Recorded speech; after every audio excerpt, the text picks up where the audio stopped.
Vous pensez qu'il faut attendre l'adolescence pour parler de sexualité à un enfant? Faux et dangereux. L'éducation sexuelle commence dès l'enfance. Pour apprendre le respect, pour se protéger, pour ne pas avoir honte de son corps.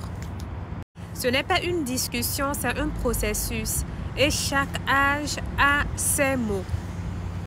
De 2 à 6 ans, l'éducation à l'anatomie, au respect et à l'intimité. Il faut savoir qu'à cet âge, l'enfant se découvre et pose des questions simples. Ce qu'on aborde à cet âge, c'est les parties du corps, notamment en nommant les parties génitales du corps comme le pénis, la vulve et autres choses. De 2 à 6 ans, il est important de parler de la notion d'intimité et du consentement à l'enfant. De 2 à 6 ans, il faut parler des bons et des mauvais touchés. De 2 à 6 ans, il faut enseigner l'enfant comment reconnaître en fait une situation dangereuse ou inconfortable. Il faut en parler avec des mots simples, sans honte ni mystère. Parce qu'il faut savoir qu'aujourd'hui, les enfants sont déjà exposés aux scènes sexuelles sur les réseaux sociaux ou à l'école. Donc, il faut déjà... Maintenant, de 6 à 9 ans, il est important de parler des bases du respect. Il est aussi important de parler des émotions et des limites. À cette tranche d'âge, il faut savoir que les enfants comprennent de plus en plus le monde qui les entoure. Donc, il faut aborder les questions de respect de soi et des autres, les émotions et les relations saines, la différence entre l'affection et la sexualité, les règles de sécurité, c'est-à-dire dire à l'enfant que si quelqu'un te touche là où tu ne veux pas, il faut oser en parler à un adulte autour de toi. Donc, à cet âge, il est important d'instaurer la confiance et surtout un espace de dialogue ouvert.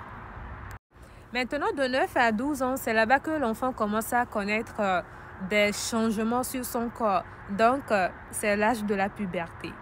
C'est souvent à cette tranche d'âge que les enfants commencent à connaître des changements sur leur corps. Ce qu'on aborde, les transformations du corps, seins, poils, érection, menstrues. On parle aussi de l'hygiène intime. On parle aussi de l'apparition des désirs. Oui, c'est très important. C'est normal, mais il faut en parler. Il faut que l'enfant sache qu'avoir des désirs, c'est normal. Là, comme ça, maintenant, vous allez l'apprendre comment gérer ses désirs. Il faut aussi parler des limites du corps, c'est-à-dire qu'on peut ressentir, mais on n'a pas à tout faire. De 9 à 12 ans, il est important de parler du respect de son propre corps et aussi du respect du corps des autres. En conclusion, de 9 à 12 ans, on introduit en fait les émotions liées à la sexualité sans tabou. Maintenant, de 12 à 18 ans, il faut savoir que l'enfant, très souvent, cherche des réponses.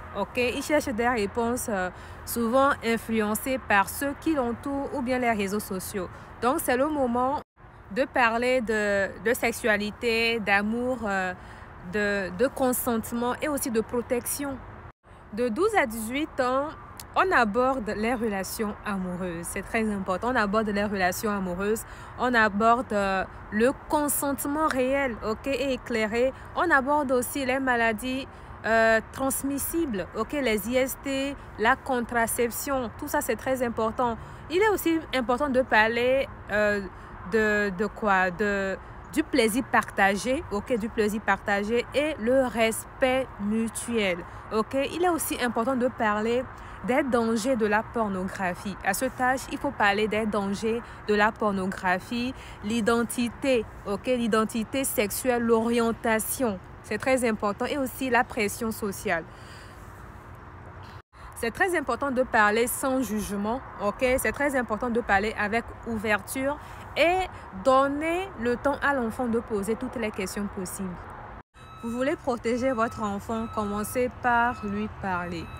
Trouvez les mots qu'il faut en fonction de son niveau de compréhension et parlez-lui.